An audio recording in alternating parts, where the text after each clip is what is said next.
When was the first time that you worked with other people to achieve an objective? When was that? Early in your professional career? Maybe in college, high school, maybe before that? The first time you worked with other people to accomplish an objective, when was that? When you get that in your mind, stand up.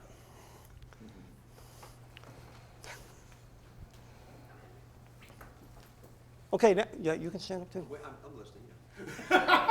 No, you're participating. Stand up.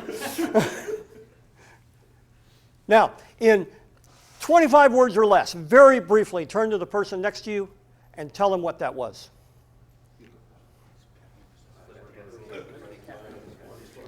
Yes.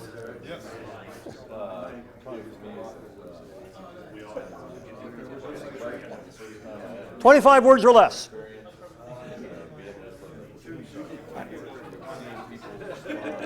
As soon as you've done that, go ahead and sit down.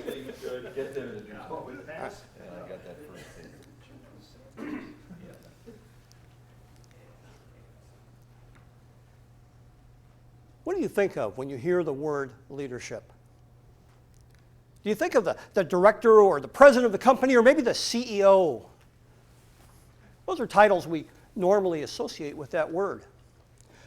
But leadership doesn't always have such an auspicious title. It might be Gary working with his team to resolve a problem that's holding the project back. Or it might be Michael sitting down with two coworkers and helping them resolve a conflict that's affecting the entire office. Or maybe just Ron taking on a project for his favorite charity. All of these have one thing in common: working with other people to achieve an objective. Over the next 3 days, we're going to talk about a lot of tips, tools, and techniques that will help you do that better. Now, there's two ways we can do this. I can stand here and lecture and tell you about the tools, tips, and techniques you need to be a better leader, how to use them, when you should use them, and what results you should expect. And I can tell you a lot of stories. But the experts tell us that isn't very effective. What's much more effective is when we have a discussion, when we talk about these techniques and how they affect you. And maybe Tom will disagree with something that Ed said about communication. And we'll have that discussion, and when we do, more ideas will come out. Maybe Gary will tell us a story that really resonates with Raleigh because it affects something that he's working on right now. We have the best results when everybody participates in the conversation. That's when you get the most from this workshop. Now, how many of you have had some sort of leadership training before? Okay, most of you have. I want to let you know a little secret. There is really nothing new. The basic principles of leadership. In fact, if you want to read something interesting, read the writings of Cyrus the Great. In the 6th century BC, Cyrus the Great had conquered the entire Middle East, from the Mediterranean to India. We're going to study some of the same techniques that Cyrus wrote about, minus the bloodshed. It really isn't about new leadership techniques. It's about what you do with what we have.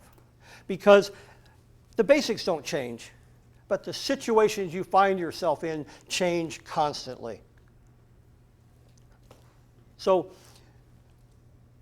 the key is to understand how to use those techniques and how to put them into the situation that you have. At the end of the course, Thursday afternoon, you're going to have two opportunities. First, you'll complete an action plan. This is simply a chance for you to write down what you've learned, what you want to do differently, what action you're going to take when you get back to the office. We'll have a lot of opportunities through the week, or through the 3 days, to start writing down some of those ideas as we work on our journals, which I'll talk about more here shortly. You know, leadership is not always an exact science. In fact, it's often as much art as science. A good friend of mine is an artist. And he told me once, he says, I really never know exactly what the piece is going to look like until I get my hands into the medium. Leadership's like that. You really never know what you're going to do in the situation until you're there. So the second opportunity is to pick a date about a month from now for our first coaching call. It's an opportunity to have a one-on-one conversation about your action plan. How are you doing on that? How are you doing at implementing those things you wanted to do differently? What challenges do you face? What opportunities have arisen? Most importantly, what are you doing about it? Because it's at that point that everything that we do here begins to come together for you. And it's not just about knowing some principles about leadership, but it's about how you use them and the action that you take to be more effective. I ask you when the first time was that you worked with other people to achieve an objective. When you had that memory, did you also think, you know, I could have done that a little better? Maybe a different technique would have made me more effective in that situation. Well, let's get started talking about the tools, tips, and techniques that will make you more effective at leading other people to achieve an objective. So let's get started.